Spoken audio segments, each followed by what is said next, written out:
Chapter 1. The Man Who Shouldn't Be Alive. The diner was empty except for the drunk at table 6, and the couple necking in the corner booth. Typical Tuesday night at Rosie's, quiet enough that I could hear the ancient coffee maker gurgling its last breath. I was wiping down the counter when the door chimed, and he walked in. Walked wasn't the right word. He stumbled, caught himself on the doorframe, and left a crimson handprint on the glass. "Jesus Christ," I whispered, my rag frozen mid-wipe. He was tall, over 6 feet of solid muscle wrapped in a designer suit that probably cost more than my car. But it was the blood that held my attention. Dark patches bloomed across his white shirt, spreading like ink in water. His face was alabaster pale beneath black hair, jaw clenched so tight I could see the muscle jumping beneath his stubble. His eyes found mine, gray, storm cloud gray with something dangerous flickering in their depths. "Bathroom," he ground out, the single word scraped raw. I should have called 911. Should have screamed for Sal in the kitchen. Should have done anything except what I did, which was hurry around the counter and slip under his arm, taking some of his weight. He was heavy, solid, and warm despite the blood loss. Up close, I could smell expensive cologne mixed with copper and gunpowder. What happened? I guided him past the gawking couple toward the single bathroom and back. Wrong place, wrong time. His accent was subtle, refined. Old money. Or maybe the right place. Haven't decided yet. The bathroom was barely big enough for one person, let alone two. He leaned against the sink while I locked the door, my hands shaking as I grabbed paper towels. "I need to see how bad it is." I reached for his jacket. His hand shot out, catching my wrist. Fast, too fast for someone who should be half dead. "Who are you?" "Elena.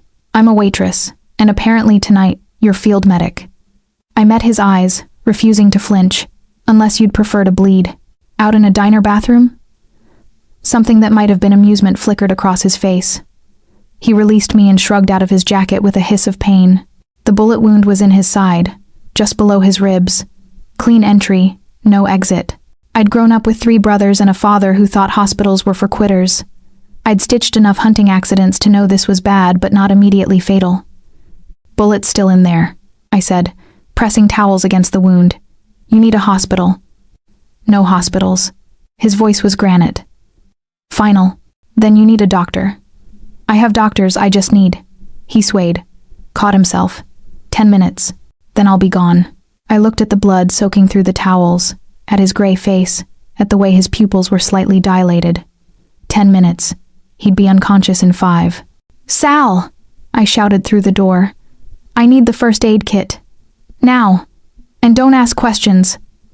What I got was better. A full trauma kit that Sal kept for reasons he'd never explained. As I worked to clean and pack the wound, the stranger watched me with those unsettling gray eyes. He observed. "I'm terrified," I corrected, my hand steady despite my words. "But fear doesn't stop bleeding."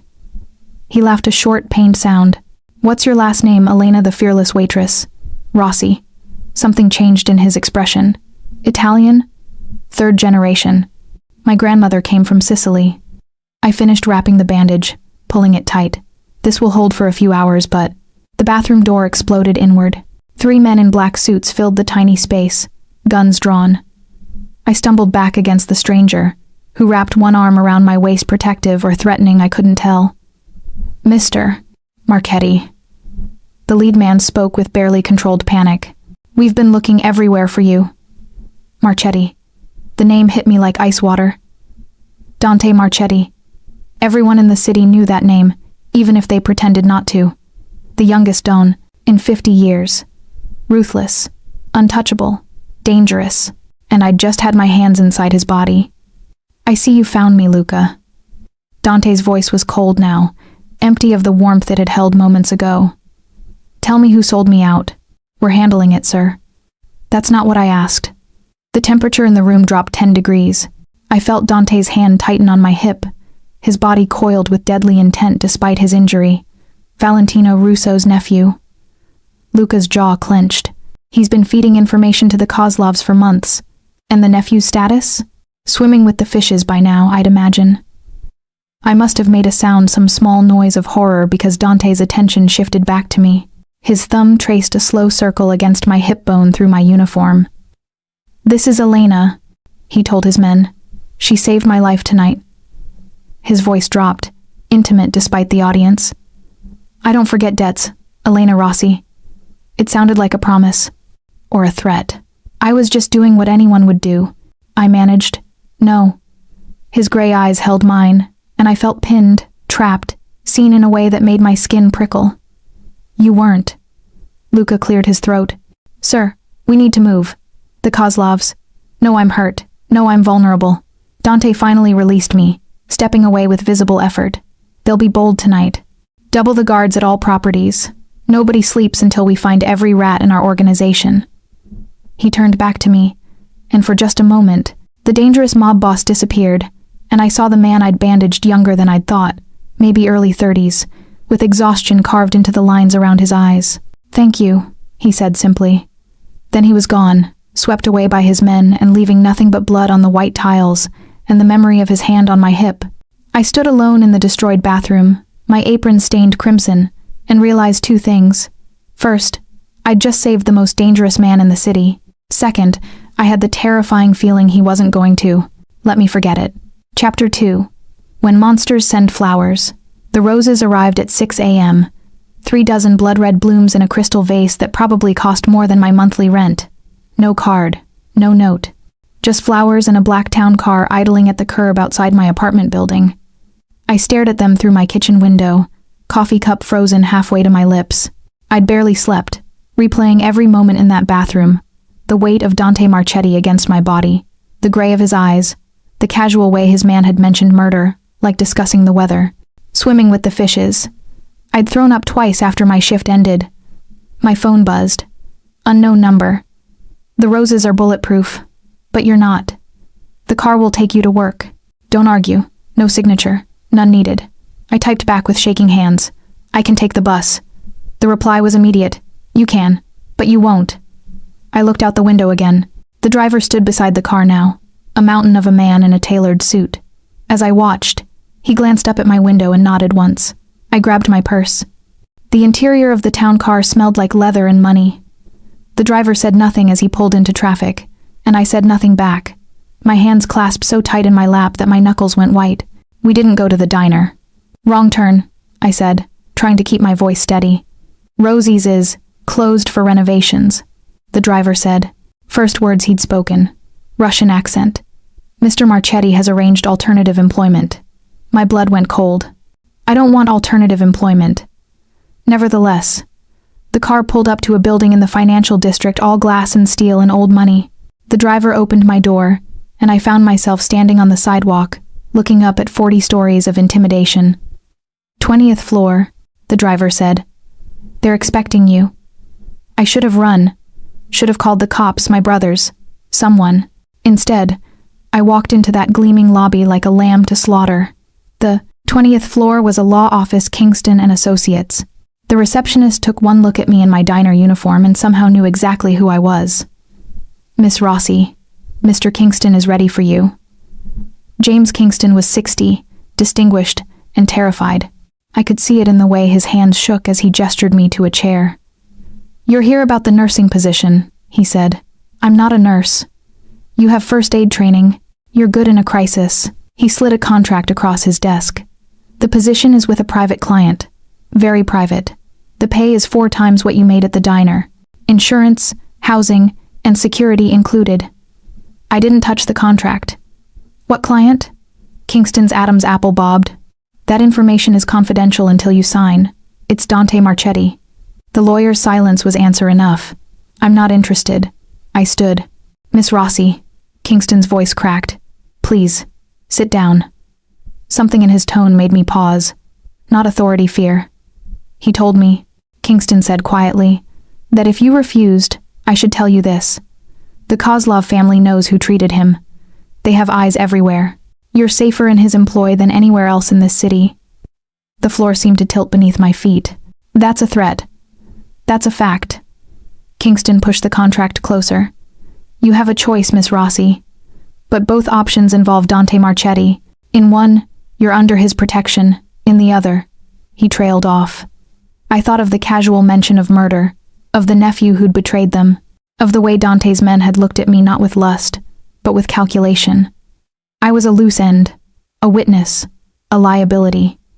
Or I was something else entirely. I picked up the pen. "Smart girl," Kingston breathed. The contract was surprisingly simple: 1 year of employment as a private medical consultant, live-in position, salary that made my hands shake. And buried in the legalese, one clause that made everything clear. Employee acknowledges engagement in confidential, work requiring absolute discretion and loyalty. I was signing my soul away. I signed anyway. An hour later, I was back in the town car with a copy of my contract and instructions to pack a bag. The driver, Victor, I'd learned, explained that I'd be living at Mr. Marchetti's estate outside the city. "For how long?" I asked. Victor met my eyes in the rearview mirror. "As long as he needs you." My apartment looked smaller when I returned to it, shabbier. I packed mechanically clothes, toiletries, the photo of my grandmother. I left a voicemail for my roommate about a sudden job opportunity. Didn't mention the Mafia. My phone buzzed again. Same unknown number. "Thank you, Elena." 2 words that shouldn't have made my stomach flutter. Shouldn't have made me remember the weight of his hand on my hip, the intimacy of his blood on my hands. I typed back, "You didn't give me a choice." The response came after a long pause. "No, I didn't, but I will keep you safe. From everyone but you?"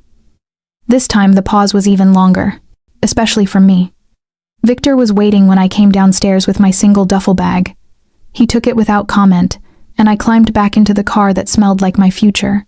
We drove out of the city as the sun climbed higher, leaving behind everything familiar. I watched the buildings give way to trees, the highway to private roads, and tried not to think about the fact that I was driving toward a monster's lair. But monsters didn't send flowers, did they? Monsters didn't say thank you. Monsters didn't make promises about keeping you safe. The estate appeared like something out of a Gothic novel, sprawling stone mansion behind iron gates, surrounded by acres of manicured grounds. Guards were everywhere, watching our approach with hard eyes. Victor pulled up to the front entrance, and the door opened before I could reach for it. Dante Marchetti stood at the top of the steps, bandaged but upright, wearing black slacks and a white shirt that made his gray eyes look like thunderstorms. He looked at me like he was memorizing every detail. "Welcome home, Elena," he said. And despite everything, the fear, the contracts, the blood, some part of me whispered back, "This isn't my home." But another part, darker and more honest, wondered if it could be. Chapter 3. Stitches and Secrets. The room they gave me was larger than my entire apartment. Floor-to-ceiling windows overlooked the grounds, where I could see guards patrolling in pairs. The bed was king-sized with silk sheets. The bathroom had heated floors and a shower that could fit 6 people. A walk-in closet held more clothes than I'd ever owned, all in my size. He'd known I would come, had prepared for it. The thought should have terrified me. Instead, I felt something else. Something I didn't want to examine too closely. A knock on the door made me jump. Not Victor, a woman this time, 50-ish, with kind eyes and flower on her apron. "Miss Rossi? I'm Maria, the housekeeper." "Mr. Marchetti asked me to bring you to his office when you're settled." "I'm settled," I lied. Dante's office was on the 2nd floor, behind a door of carved mahogany. Maria knocked twice, then left me standing there alone. "Come in, Elena." His voice carried through the wood, and I felt it like a hand between my shoulder blades, pushing me forward. The office was all dark wood and leather, walls lined with books in multiple languages. Dante sat behind a massive desk, laptop open, looking every inch the businessman, except for the gun lying casually beside his keyboard. "Sit." He gestured to the chair across from him. I sat, spine straight, hands in my lap. "You redecorated my room. I provided appropriate accommodations for my employee. You knew I'd sign. I hoped you would." He closed the laptop, giving me his full attention. The alternative would have been complicated. "Is that what you call murder? Complicated?" His expression didn't change. "I call murder necessary, when it is." "And me? Am I necessary?" Something flickered in his gray eyes, too fast to read. "You saved my life. That makes you more than necessary. It makes you mine to protect." "Mine?" The word hung between us like smoke. "I saw your medical records," he continued, as casually as if discussing the weather. "Emergency first aid training, 3 years volunteering at a free clinic. You dropped out of nursing school 6 months before graduation. Heat flooded my cheeks, anger and embarrassment mixed. You investigated me. Of course I did. I don't trust anyone I haven't researched. He stood, moving around the desk. Why did you quit? That's none of your business. Everything about you is my business now. He leaned against the desk, close enough that I could smell his cologne. Why, Elena? I looked away, at the books, the window, anywhere but those storm-gray eyes. My father got sick. Someone had to work full-time to pay the bills. My brothers were deployed, so it fell to me. Your father? Lung cancer. He died 2 years ago. Silence. Then quietly. I'm sorry. I forced myself to meet his gaze. Are you? Do men like you feel sorry? Men like me? A hint of something dangerous entered his voice. Monsters, I said. Killers. He moved so fast I didn't have time to flinch. One moment he was leaning against the desk. The next he was crouched in front of my chair, hands on the armrests, caging me in. Yes, he said softly. I'm a monster. I've killed. I've ordered deaths. I've done things that would give you nightmares. His face was inches from mine. But I have never lied about what I am. Can you say the same? My heart hammered. What's that supposed to mean? You could have walked away from me in that bathroom. Could have let me bleed. Could have called the police. His eyes searched mine. But you didn't. Why? I told you. I was helping bullshit. The word was harsh, but his voice remained soft. You stayed because some part of you wanted to. Because, when you touched me, when you saw my blood, you felt something. Fear, I whispered. Liar. He was right, and we both knew it. In that bathroom, with his blood on my hands, I'd felt alive in a way I hadn't in years. The danger, the intensity, the weight of a life depending on my skill, it had awakened something I'd thought died with my dreams of nursing. I need you to check my wound, Dante said, breaking the moment. He stood, already unbuttoning his shirt. Luca changed the bandage this morning, but I want your opinion. He shrugged out of the shirt, and I forgot how to breathe. His torso was a roadmap of violent scars crisscrossing his skin, some old and silver, others newer. The fresh bandage on his side was stark white against tanned skin and dark ink. A tattoo covered his left ribs, a crowned wolf, teeth bared. See something you like? Amusement colored his tone. I stood, forcing my hands steady. Sit down. Let me see. He sat on the edge of his desk, watching me approach. I told myself this was professional, clinical. Just a patient and a wound. But when I touched him, peeling back the bandage, I felt the lie. His skin was warm, his muscles tense beneath my fingers. The wound looked good, no infection, edges clean. Luca had done solid work. It's healing well, I said, my voice rougher than intended. But you need to take it easy for at least a week. Not possible, not negotiable. I met his eyes. You tear these stitches, you'll bleed out before anyone can save you. His hand came up, catching my wrist. Not painfully, just there, holding me in place while his thumb found my pulse point. Your heart is racing, he observed. You're bleeding on your desk. I'm not bleeding. His thumb traced a circle over my pulse. You're afraid again. Yes. Of me? I looked at his face, really looked at the sharp line of his jaw, the small scar through his left eyebrow, the way his dark hair fell across his forehead. Handsome didn't cover it. He was beautiful in a lethal way, like a blade in moonlight. Of myself, I admitted. Something changed in his expression, softened. Don't be. His voice was almost gentle. I told you I'll keep you safe, even from me. Why? The question escaped before I could stop it. Why go through all this? The job, the room, the protection? You could have just paid me to stay quiet. Because, he said, still holding my wrist, still feeling my thundering pulse. The moment you put your hands on me, you became mine, and I protect what's mine. I'm not yours. Not yet. He released me, reaching for his shirt. But you will be. It wasn't a question. Wasn't even really a statement. It was a prophecy, spoken with the certainty of a man who always got what he wanted. I should finish unpacking, I said, stepping back. Elena? I paused at the door. Thank you for taking care of me. I didn't turn around. Couldn't. It's my job now. No. His voice was soft but carried across the room like a touch. It was your choice. Everything else is just paperwork. I fled before he could see how much those words affected me. That night, lying in silk sheets in a room I didn't deserve, I stared at the ceiling and tried to convince myself this was temporary. A year of employment, then I'd leave, go back to my life. But deep down, in a place I didn't want to acknowledge, I knew the truth. There was no going back. Not from this. Not from him. Chapter 4. Blood in the Garden. I'd been at the estate for 3 days when the screaming started. It was 2 a.m., and I'd been half asleep when the sound jerked me upright, a man's voice, raw with agony, coming from somewhere below my window. I ran to the glass and looked out over the moonlit grounds. The garden. Movement near the hedge maze. Figures in the shadows. I should have stayed in my room.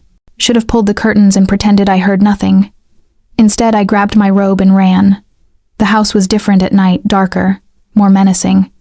Guards nodded to me as I passed, but no one tried to stop me. They knew where I was going, knew what I'd find. The garden was beautiful in daylight, roses and fountains and marble statues. At night, it was something else entirely. A stage for nightmares. Dante stood in the center of the rose garden. Jacket discarded, sleeves rolled up. 3 of his men held a man on his knees, youngish, bleeding from his mouth, crying. "Please," the man sobbed. "Please, Mr. Marchetti, I didn't what?" Dante's voice was ice. "Didn't sell information about my shipping routes to the Kozlovs? Didn't take their money?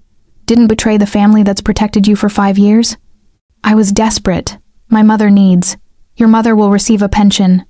Dante pulled a gun from his waistband. "She'll never know what you did. That's more mercy than you deserve." "No, please, I'll do anything." I must have made a sound because Dante's head snapped toward me. Our eyes met across 15 feet of manicured lawn, and I saw him truly for the first time, not the man who'd thanked me, not the patient I'd bandaged, but the monster everyone whispered about.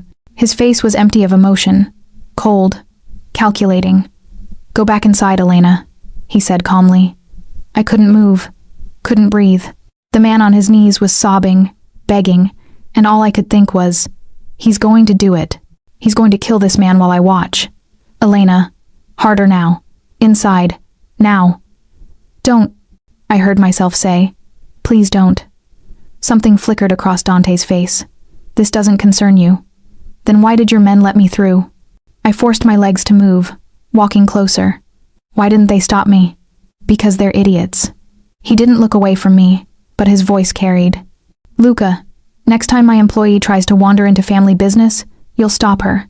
Understood?" "Yes, sir." Luca's voice came from the shadows. "Please," I said, stopping a few feet away. "There has to be another way." "There isn't." Dante's gray eyes were flat. "He betrayed us. He endangered lives, including yours. Mine? The Kozlovs know everything he told them. That includes you. Your name, your face, where you came from." He gestured with the gun, and the traitor flinched. "This man put a target on your back." The words hit like a fist. I looked at the crying man, saw him properly weak chin, expensive watch, terror in his eyes. "How much did they pay you?" I asked. He blinked at me through tears. 50,000. "And my life? How much was that worth in your calculations?" He had no answer. I turned back to Dante. "If you kill him, there will be retaliation. There will be retaliation regardless." He moved closer to the kneeling man. "This way, the message is clear. Betrayal means death." "And mercy?" I challenged. "What message does mercy send?" Weakness. "Strength," I corrected. "Anyone can kill. It takes real power to grant mercy." Dante stared at me. Around us, his men shifted uneasily. The only sound was the traitor's ragged breathing. "You don't understand this world," Dante said finally. "I understand that once you pull that trigger, there's no taking it back." I stepped closer, close enough to see the pulse in his throat. "I understand that you'll be the man who killed someone in front of me. Is that what you want me to see when I look at you? You already know what I am." "I know what you can be." I held his gaze. "Show me I'm not wrong." The moment stretched, the gun steady in his hand, the traitor's sobs the only sound. Then Dante's arm dropped. "Luca, take him to the warehouse. Lock him up." His voice was cold, final. "He'll work off his debt. 10 years. If he tries to run, kill him. If he talks to anyone outside the organization, kill him. If he even looks at me wrong, kill him. Yes, sir. The men dragged the sobbing traitor away. I stood there, shaking, as Dante slid his gun back into its holster. You shouldn't have interfered, he said quietly. I know. I should have ignored. You. I know that too. He stepped closer, close enough that I had to tilt my head back to meet his eyes. Do you have any idea what you just did? Saved a man's life? Made me look weak. In front of my men. His hand came up, cupping my jaw. Not gentle, but not rough either. Do you know what happens to weak leaders in my world, Elena? They die, I whispered. They die. His thumb traced my lower lip. And everyone they've protected dies with them. I'm sorry. No, you're not. You'd do it again. His eyes searched mine. Wouldn't you? I would. God help me, I would. Why? He asked, his voice dropping. Why do you care if I kill traitors? Because the moment you become the monster everyone thinks you are, you'll stop being the man who thanked me in a bathroom. I reached up, covering his hand with mine. And I'm not ready for that yet. His jaw clenched. You're going to get yourself killed. Or I'm going to save you. I don't need saving. Yes, I said softly. You do. For a long moment, we stood there in the garden, blood on the ground and roses blooming around us, his hand on my face and mine over his heart. Then he stepped back, breaking the connection. Go to bed, Elena. And next time you hear screaming, stay in your room. Will there be a next time? He looked at me with those storm-gray eyes. Yes. I walked back to the house, my robe soaked with dew, my hands still shaking. Behind me, I heard Dante give orders in rapid Italian posting guards, changing protocols, dealing with the aftermath of his mercy. In my room, I stood at the window and watched him in the garden, alone now, head bowed. He looked tired, worn, human. Then he looked up, directly at my window, and I jumped back into the shadows. But I knew he'd seen me, knew he'd known I was watching. And God help me, I knew I'd keep watching, because monsters didn't hesitate to kill, didn't let witnesses sway them, didn't stand alone in gardens looking broken. But men did. And Dante, Marchetti was still a man, wasn't he? Chapter 5, when he showed me his scars. The next 2 weeks fell into a strange rhythm. I saw Dante every morning for wound checks, though his injury was healing well. He never mentioned the garden, never acknowledged that I'd seen him at his most dangerous. We existed in a careful detente, doctor and patient, employee and boss, nothing more. Except late at night, when I'd hear his footsteps pass my door, except when I'd catch him watching me across the dining table, except when our hands would brush and electricity would arc between us like lightning. It was Maria who told me about the nightmares. He doesn't sleep well, she said, kneading dough in the industrial kitchen. Never has, but it's worse lately, since the shooting. I kept my voice casual. Has he seen a doctor? You think Mr. Marchetti would admit weakness? She shook her head. He's his father's son. Pride will kill him before age does. That night, the screaming woke me again. But this time, it came from inside the house. I found Dante's room by following the sound down the hall, last door on the right. 2 guards stood outside, faces carefully blank. Let me in, I said. Miss Rossi, we can't. He's injured and in distress. That makes it my job. I pushed past them before they could stop me. Dante's bedroom was massive, all dark wood and darker shadows. He was in the bed, thrashing, sheets tangled around his waist. His bare torso gleamed with sweat, and in the moonlight, I could see every scar, every mark of violence his body had endured. No, he gasped. Not him. Take me instead. Not him. I approached carefully, like he was a wounded animal. Dante, wake up. Papa. The word was ripped from him, raw with anguish. I sat on the edge of the bed, placing my hand on his shoulder. His skin was burning. Dante, it's Elena. You're dreaming. Wake up. His eyes flew open, wild, unfocused. His hand shot out, gripping my throat, and suddenly I was on my back, with 200 pounds of lethal mail pinning me to the mattress. Don't move, he growled, and the voice wasn't his. Wasn't anyone I recognized. It's me, I said calmly, even though my heart was trying to break through my ribs. It's Elena. You're home. You're safe. His pupils were blown, his breathing ragged. The hand on my throat tightened fractionally, and I felt my pulse pounding against his palm. Then recognition flickered. His eyes focused. Saw me. Dio. He released me immediately, rolling away. Get out. No. Elena, get the fuck out of my room Before you what? I sat up, rubbing my throat. Have another nightmare? Attack me again? I moved closer, ignoring the warning in his eyes. Tell me what you were dreaming about. Nothing. It was nothing. You were calling for your father. His jaw locked. I said it was nothing. And I'm saying you're a liar. I reached for the lamp, flooding the room with soft light. How long have you had these nightmares? Since I was 17. The answer came so quietly I almost missed it. I looked at him properly at the haunted expression, the white-knuckled grip on the sheets, the way he wouldn't meet my eyes. What happened when you were 17? I became what I am. He finally looked at me, and the emptiness in his gaze was worse than any nightmare. I watched my father die, and I didn't do a damn thing to stop it. The words hung between us, heavy with old pain. Tell me, I said softly. Why? So you can psychoanalyze me? Fix me? A bitter laugh. I'm not a patient, Elena. I'm not broken. Everyone's broken. Some of us are just better at hiding it. He studied me for a long moment. Then, slowly, he leaned back against the headboard. He was 45, strong, invincible, or so I thought. His voice was distant, remembering. The Kozlov family, different generation, same family, they wanted territory my father controlled. He refused to negotiate. So they killed him. In front of me, in front of my mother, in our home. His hand flexed, like he was gripping a phantom weapon. I was 17, unarmed, outnumbered, and I stood there like a fucking coward while they put 3 bullets in his chest. You were a child. I was his son, his heir. The self-loathing in his voice was palpable.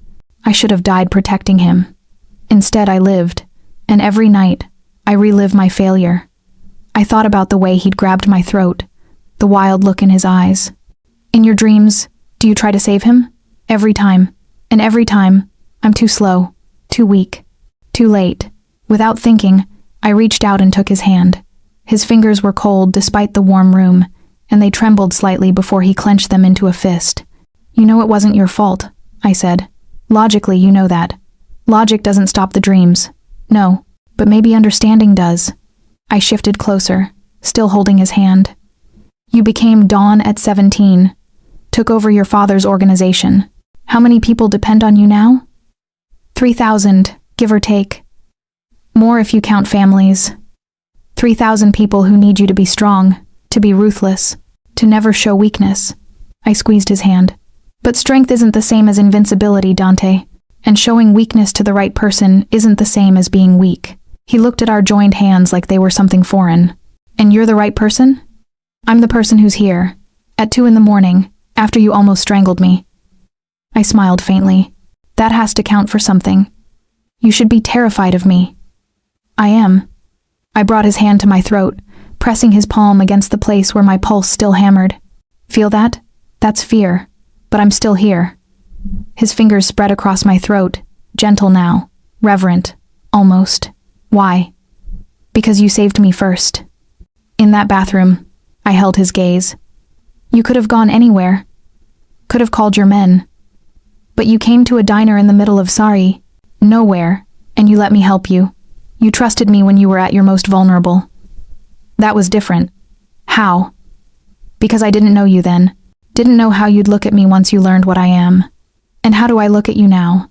He searched my face, and I let him see everything, the fear, yes, but also the fascination. The pull I felt toward him despite every warning my brain screamed, the way my breath caught when he was near. Like I'm still human, he said finally, his voice rough. Like I'm worth saving. You are. You don't know the things I've done. I don't need to know everything to know that. I moved his hand from my throat to the bandage on his side, now mostly healed. I know you're human because you bleed, because you have nightmares, because when I asked you to spare a traitor, you listened. That was weakness. That was strength. That was choice. I kept my hand over his. You had the power to kill him, and you chose mercy. That's not weakness, Dante. That's humanity. He closed his eyes, and for a moment, he looked younger. Vulnerable. Like the 17-year-old boy who'd watched his father die. Stay, he whispered. Please. It was the please that did it, the raw need in that single word. I should have left. Should have remembered who he was, what he did, the blood on his hands. Instead, I slid under the covers beside him, and when his arm came around me, pulling me against his chest, I didn't resist. Just until you fall asleep, I said. Just until then, he agreed. But we both knew it was a lie. His heartbeat was steady beneath my ear.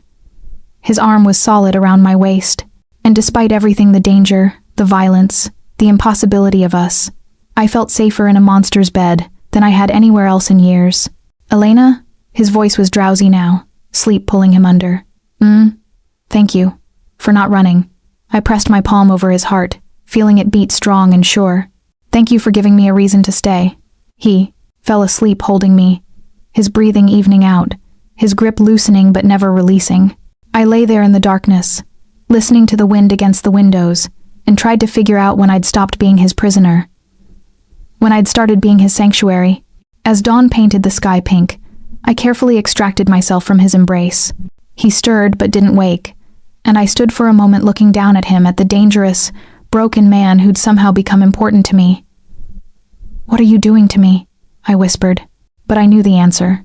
The same thing I was doing to him, ruining us both. Chapter 6. The night everything changed. 3 days later, everything went to hell. It started with a phone call during lunch.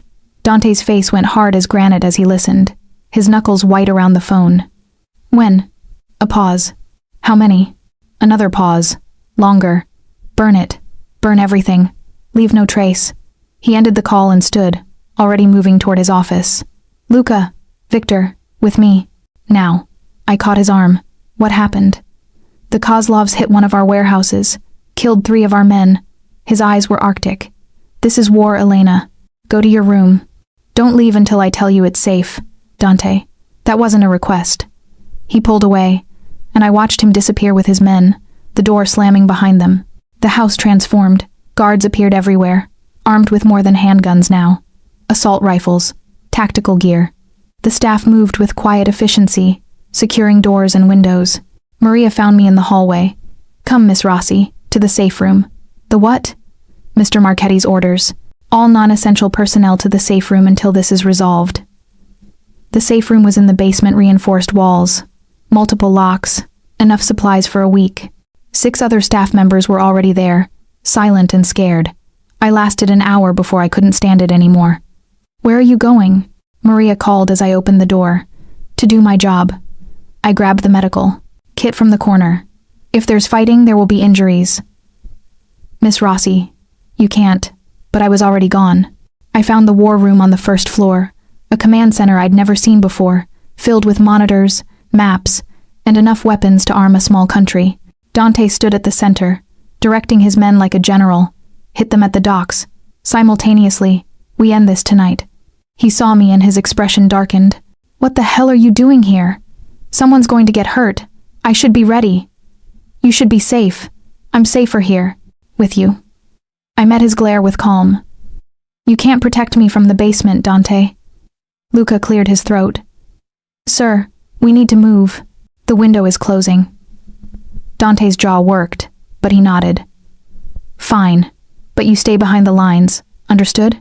You don't engage, you don't interfere, you just patch up anyone who needs it. Understood. And Elena? He crossed to me, gripping my shoulders. If I tell you to run, you run. No arguments, no negotiations. You get in a car and you don't look back. I'm not leaving you. You will if I order it. His grip tightened. Promise me. I looked into his storm gray eyes and saw real fear there. Not for himself, for me. I promise.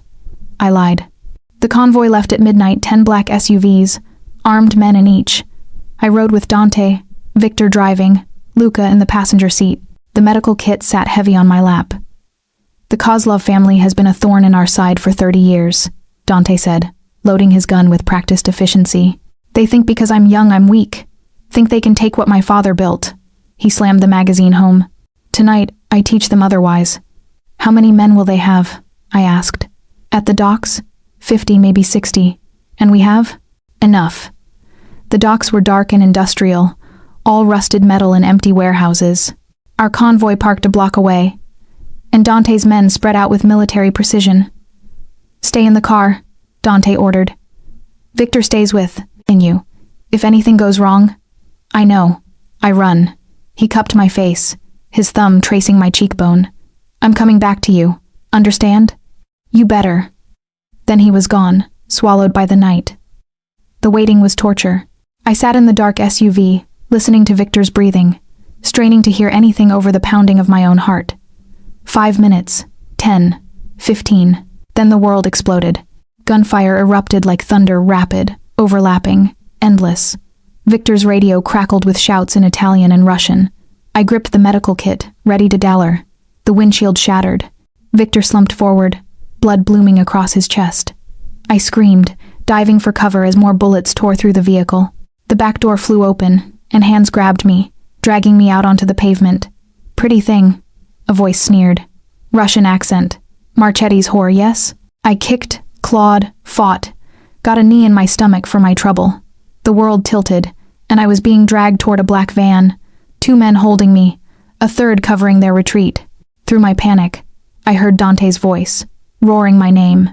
Then he was there, rage incarnate, moving like death itself. He shot the first man in the head, without breaking stride. The second released me to draw his weapon. Dante broke his neck with his bare hands. The third ran. Dante let him go, dropping to his knees beside me. Are you hurt? Elena, look at me. Are you hurt? Victor is dead. Are you hurt? I shook my head, and he pulled me against him so hard I couldn't breathe. He was shaking, actually shaking with rage or fear or both. They touched you, he said into my hair. They put their fucking hands on you. I'm okay. You're not okay. He pulled back, gripping my face. You were almost taken. Do you understand what they would have done to you? Do you understand what I would have become if I'd lost you? The raw anguish in his voice stopped my protests. I told you to stay in the car, he continued, softer now. Why can't you just stay where I can protect you? Because I'm not something to be protected. I'm someone who stands beside you. He kissed me. There, on the blood-soaked pavement, with gunfire still echoing, Dante Marchetti kissed me like I was air and he was drowning. His hands were in my hair, on my face, pulling me closer, and I kissed him back with equal desperation. When we broke apart, his forehead rested against mine. You're mine, he breathed. Say it. I need to hear you say it. I'm yours, and I'm yours. Whatever comes, whatever happens. I'm yours. Sir, Luca's voice. We've secured the area, but we need to move. The police will be here in minutes. Dante stood, pulling me up with him. Clean this up. Take the bodies to the usual place. And find the bastard who ran. I want him alive. And Miss Rossi? She comes with me. Always. He looked down at me. From now on, you don't leave my sight. Not for a second. I should have protested. Should have demanded independence. Instead, I took his hand and let him lead me back to the remaining vehicles. Because he was right. I was his, and he was mine. And in the dark, violent world we now shared, that was the only truth that mattered. Chapter 7. When loyalty bleeds. The attack changed everything. Dante became my shadow, or I became his. I wasn't sure which. He moved meetings to rooms where I could be present. Had a medical station set up in the war room. Refused to let me sleep anywhere but his bed. His arm locked around me every night. You're suffocating me, I told him a week later, trying to keep my tone light. Good. He didn't look up from the documents he was reviewing. Then you'll stay alive. I need space, Dante. No, you need protection. He finally met my eyes. 3 more attempts this week. The Kozlovs aren't backing down. 3? You didn't notice because we stopped them. Because I have 20 men watching you at all times. He set down his pen. This is my world, Elena. This is what loving me looks like. Loving. The word hung between us, unacknowledged until now. Is that what this is? I asked softly. Love? What else would you call it? He crossed to where I stood, cupping my face with hands that had killed but held me so gently. I think about you constantly, dream about you. The thought of losing you makes me want to burn the world down. His thumb traced my lower lip. If that's not love, then I don't know what love is. It's madness, I whispered. Yes, that too. He kissed me then, deep and possessive, and I forgot why I'd been complaining about space.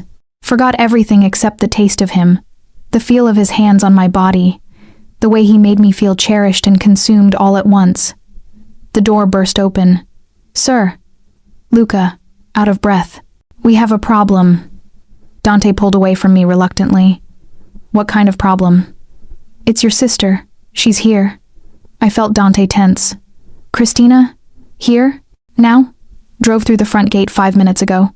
She's in the foyer, demanding to see you. Caso. Dante ran a hand through his hair. 2. Elena, stay here.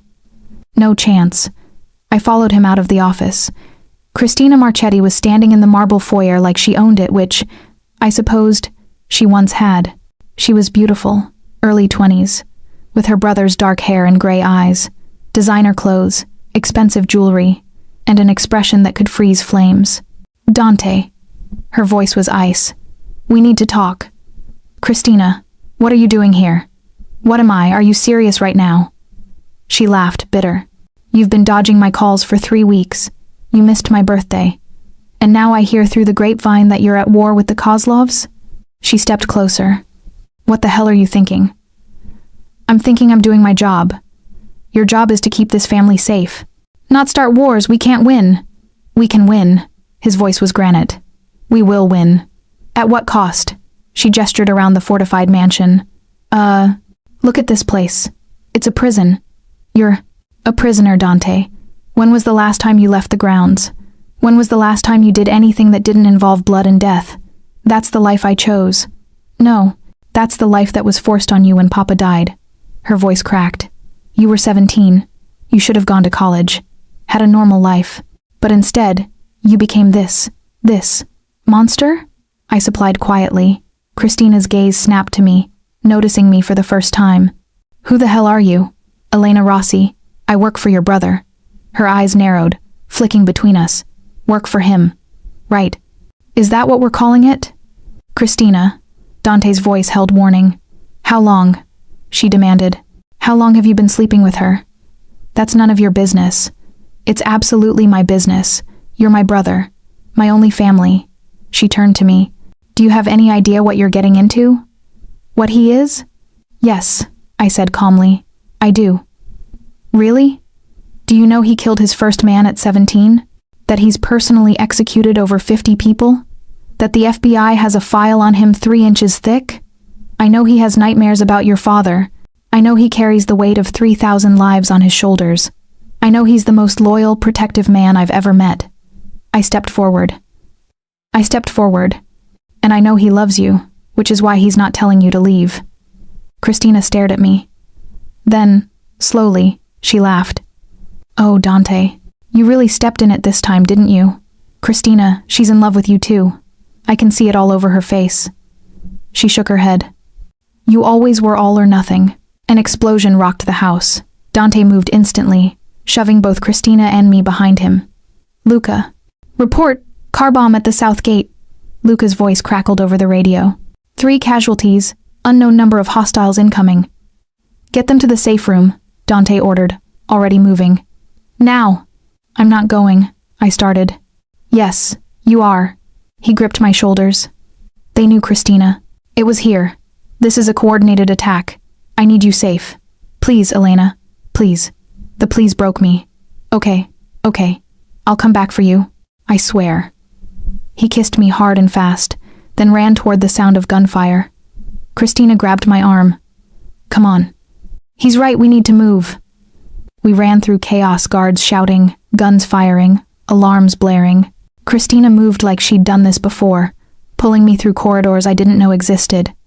How did you know? I grew up here, she said grimly. I know every secret this house has. The safe room door was ahead. We were almost there when a man stepped into our path, tall, blonde, smiling, gun pointed at Christina's chest. Christina Marchetti, he said in a thick Russian accent. Alexei Kozlov sends his regards. Time slowed. I saw his finger tighten on the trigger, saw Christina's eyes widen, saw death coming. I moved without thinking, throwing myself in front of her. The impact spun me around. Pain exploded in my shoulder, white hot, all-consuming. I hit the ground hard, the world tilting. "Elena!" Christina's scream sounded far away. More gunfire, shouting, the Russian falling, blood spraying from his throat. Then Dante was there, kneeling over me, his face paper white. No, no, no, no. Elena, stay with me. Stay with me! I'm okay, I tried to say, but blood filled my mouth. Medic. Someone get me a fucking medic. Dante's hands were on my shoulder, pressing hard. You're okay. You're gonna be okay. Look at me. Look at me. I looked. His eyes were wild, terrified. Dante Marchetti, who faced down armed enemies without flinching, was terrified. Christina? I managed. She's fine. You saved her. You stupid, brave, beautiful woman. He leaned down, pressing his forehead to mine. Don't you dare leave me. You promised to stay. You promised.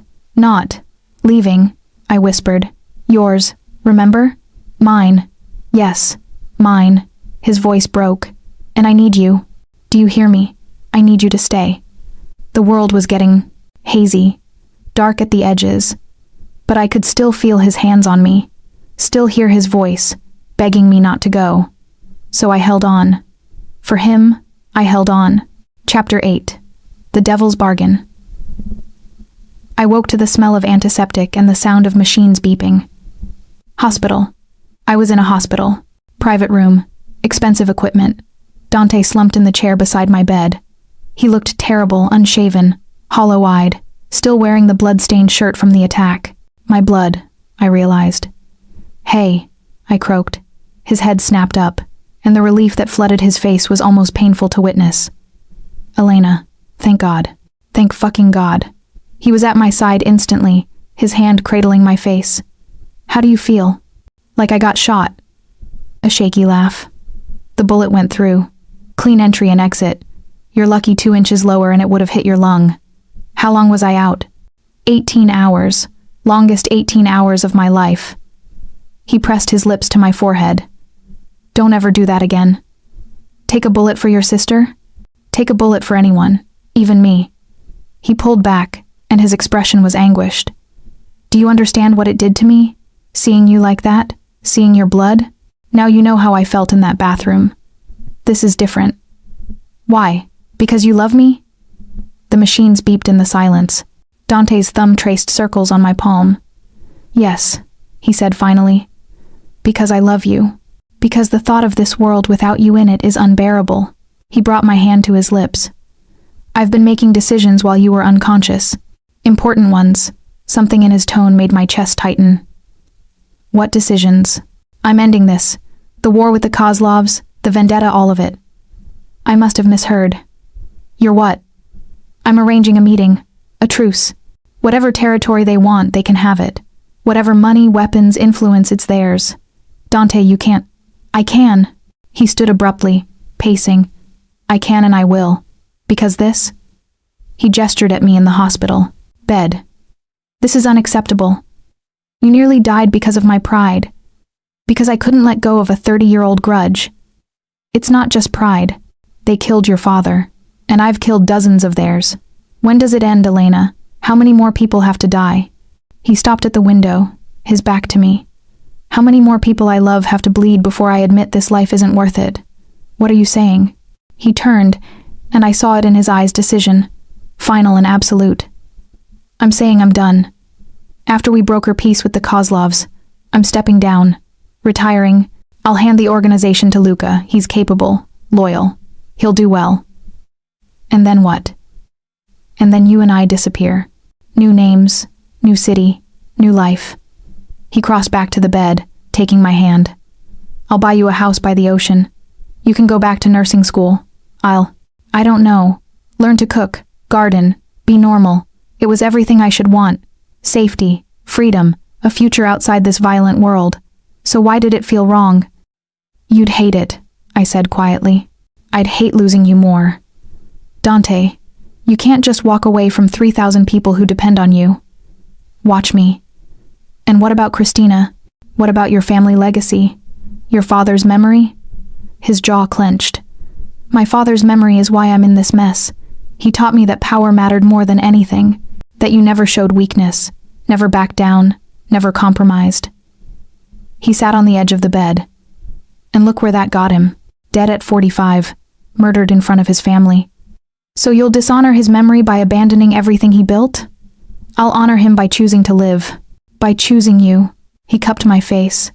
Elena, I've been at war my entire adult life. I'm tired. I want peace. I want mornings where I wake up next to you and the biggest decision I have to make is what to have for breakfast. You'd be bored in a month. Maybe. But I'd be alive. We'd be alive. His thumb traced my lips. Let me have this. Let me choose you. The machines beeped. Somewhere down the hall, a baby cried. Outside the window, normal people lived normal lives, and I had a choice to make. I could take his offer, let him walk away from the darkness, from the danger, from everything that made him Dante Marchetti. We could have that house by the ocean, that normal life. Or I could do what no one else in his life had ever done. I could believe in him. No, I said. He blinked. What? I said no. I won't let you walk away. Elena, you think running makes you strong? Makes you noble? I struggled to sit up, ignoring the pain. It doesn't. It makes you a coward. And you're not a coward, Dante Marchetti. I'm trying to protect you. By becoming someone you're not. By abandoning your family, your people, everything you've worked for. I grabbed his shirt, pulling him closer. I didn't fall in love with a man who runs. I fell in love with a man who faces his nightmares, who shows mercy when no one expects it, who carries the weight of 3,000 lives because someone has to. You're asking me to choose my family over you. I'm asking you to choose yourself, your true self. I held his gaze. End the war, yes. Broker peace with the Kozlovs. But don't step down. Don't walk away. Be the Don your father never was, the one who values life over pride. Who protects his people not through fear, but through strength tempered with mercy. And you? What about keeping you safe? You keep me safe by being who you are. By being the man strong enough to change this world from the inside. I pulled him closer. I knew what I was getting into, Dante. I'm not asking for normal. I'm asking for you. All of you. The darkness and the light. He stared at me, conflict warring in his eyes. You could die. We all die. The question is whether we live first. You're asking me to risk you, to let you stay in danger. I'm asking you to trust me, to trust us. I pressed my hand over his heart. I'm not a civilian anymore. I'm not someone who needs to be hidden away. I'm the woman who stands beside you, who saves your sister, who talks you down from nightmares. I smiled. I'm your Elena, and you don't get to make decisions for me. A long silence. Then, slowly, he smiled, really smiled, for the first time since I'd woken. My Elena, he repeated. When did you get so brave? The moment I let a bleeding mobster into my bathroom. He laughed, the sound surprised out of him, and kissed me. Soft at first, then deeper, pouring everything into it, relief and love and surrender. When we broke apart, his forehead rested against mine. You're sure about this? About staying in my world? I've never been more sure of anything. Then we do this my way. You get proper security training. You learn to shoot. You never go anywhere without guards. Agreed. And you marry me. My heart stopped. What? He pulled back, and in his eyes I saw forever. Marry me, Elena Rossi. Be my wife. Stand beside me not as my employee or my lover, but as my partner, my equal, Dante. I don't have a ring. I don't have pretty words. But I have a promise. He took both my hands. I promise to protect you, to cherish you, to let you challenge me when I'm wrong. I promise to be worthy of your faith in me. I promise to build a better world, not by running from the darkness, but by bringing light into it. His voice dropped. And I promise that every day for the rest of our lives, you'll know you're loved. Tears spilled down my cheeks. That's a lot of pretty words for someone who claims not to have any. Is that a yes? I thought about the girl I'd been a month ago waitressing at a rundown diner, dreams deferred, life on pause. I thought about the blood on my apron, the fear and danger, the impossibility of everything that had happened. And I thought about the man in front of me, broken and dangerous and trying so hard to be better. Yes, I whispered. Yes, I'll marry you. He kissed me. Again, And somewhere outside, the real world continued. The Kozlovs plotted. The organization waited. Danger lurked around every corner. But in that hospital room, we had each other. And that, I was learning, was enough. Chapter 9. Blood and Vows. The Kozlov meeting happened 3 days later in neutral territory. An abandoned warehouse on the waterfront, each side bringing 10 men. No more, no less. I insisted on going. Absolutely not, Dante said for the 10th time. I saved your sister. That makes me family. I checked my reflection, the gun holster hidden under my jacket, the small blade strapped to my thigh. Christina had been teaching me to shoot. I wasn't great, but I could hit center mass at 20 feet. And family stands together. Elena. Besides, I'm your fiancé now. I turned, adjusting his tie. What kind of message does it send if I'm not there? He caught my wrists, his expression torn between frustration and admiration. You're going to be the death of me. Or the saving of you. We haven't decided yet. He kissed me hard. Fine. But you stay behind me. Always. Behind you. Got it. The warehouse was exactly what I expected, concrete and shadows, rust and danger. The Kozlovs were already there, a line of hard men in expensive suits. At their center stood Alexei Kozlov himself, 60-ish, silver-haired, with eyes like winter. Marchetti, he said, you asked for this meeting. I did. Dante stepped forward, and I stayed close behind him. 30 years of war, Alexei. Don't you think it's time we ended it? Your father didn't think so. My father's been dead for 16 years, and I'm not my father. Dante's voice was calm, controlled. I'm proposing peace, real peace, a permanent truce. In exchange for what? The Brooklyn docks, the shipping routes through New Jersey, and 50 million in reparations. Murmurs from Alexei's men. The terms were generous, too generous. It was everything the Kozlovs had wanted for years. And what do you get out of this deal? Alexei asked suspiciously. No more dead men, no more attacks on my family. Dante's hand found mine behind his back. Squeezed once. Peace. That's what I get. The great Dante Marchetti, offering surrender. Not surrender. Evolution. Dante's voice hardened. But make no mistake, this offer expires in 60 seconds. After that, we go to war properly. No half measures. No restraint. I'll burn your organization to ash and salt the earth behind me. Alexei studied him for a long moment. Then his gaze shifted to me. And who is this? My fiancée. Elena Rossi. The one who took a bullet for your sister. Alexei smiled, all teeth, no warmth. Brave girl. Or stupid. Both, I said before I could stop myself. But mostly brave. Alexei's smile widened. I like her. She has Sila. Strength. He looked back to Dante. Very well.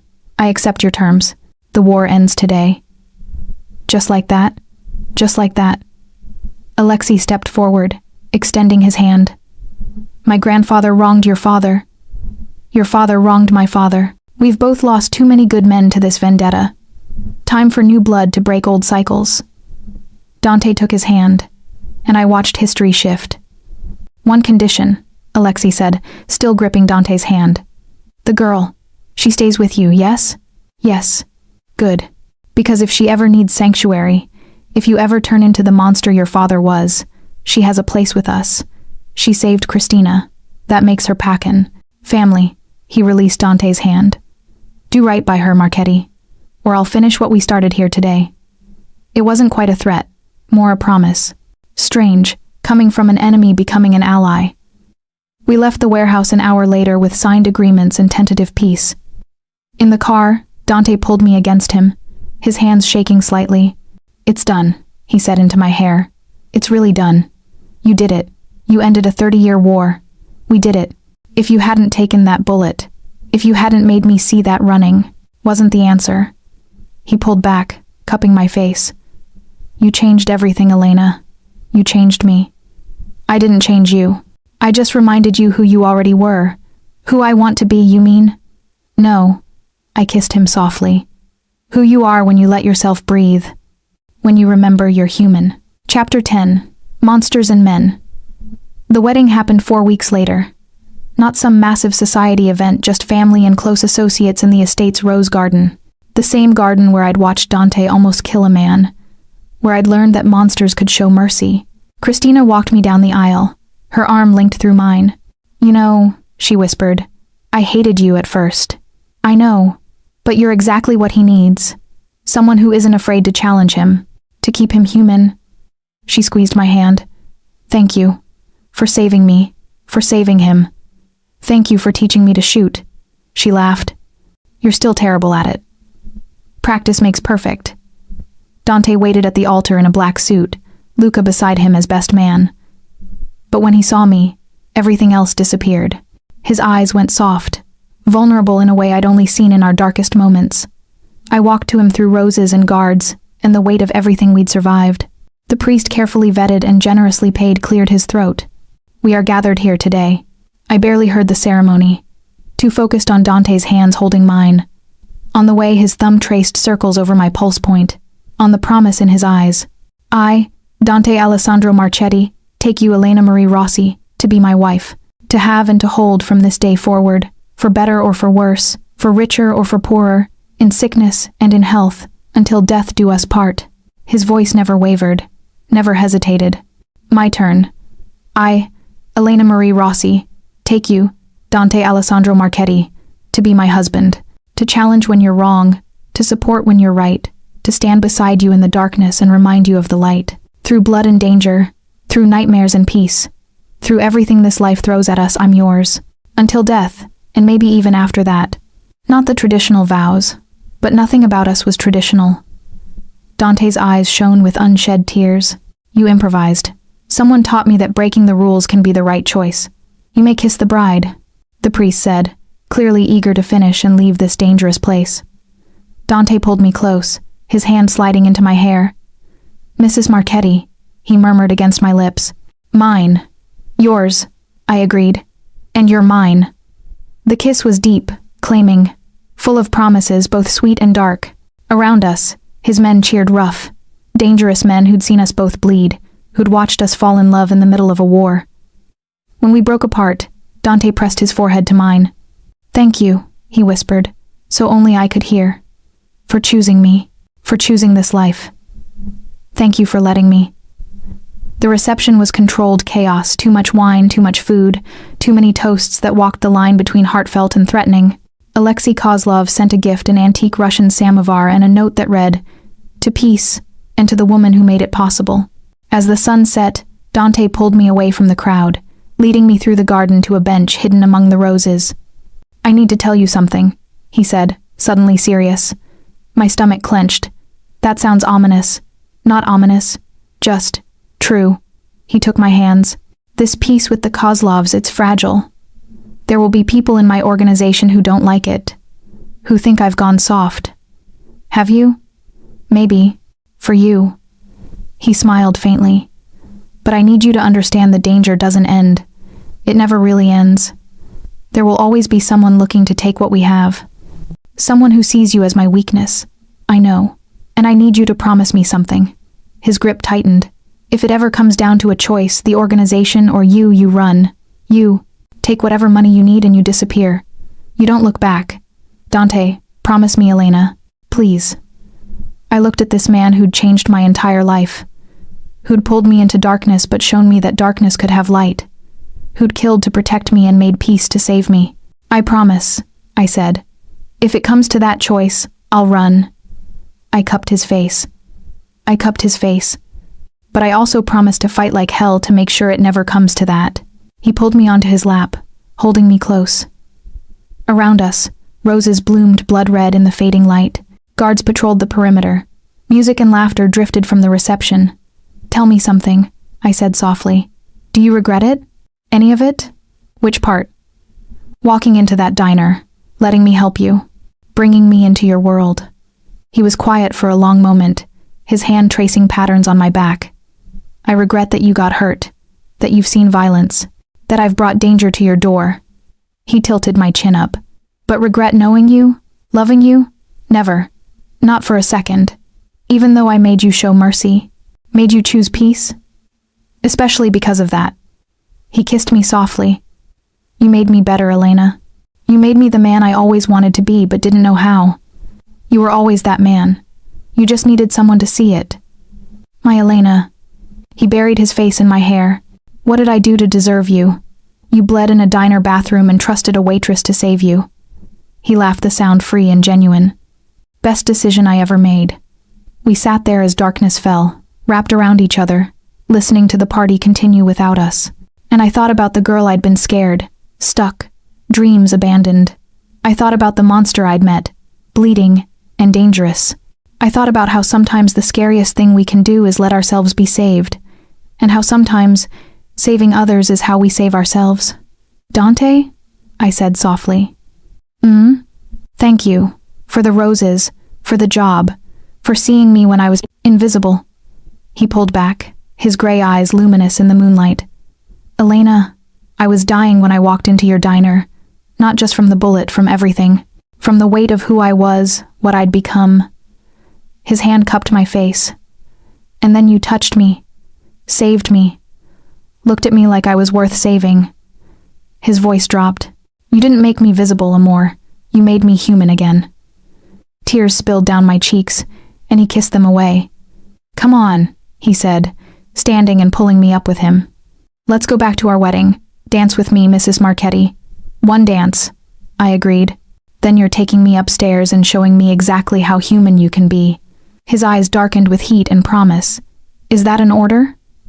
It's a plea, and a threat, and a promise, my favorite kind. He laced his fingers through mine, and we walked back toward the light and music and our impossible life together. Behind us, the roses released their perfume into the night air. Guards watched from the shadows. The world spun on, dangerous and beautiful, and ours. And somewhere in a diner across the city, a new waitress wiped down counters and dreamed of something more. But this story, our story, was already written in blood and roses, in mercy and violence, in the space between monsters and men, where love grows fierce and wild. This was our beginning, our always, our choice. And every day from here until forever, I would choose him. My monster, my mercy, my Dante.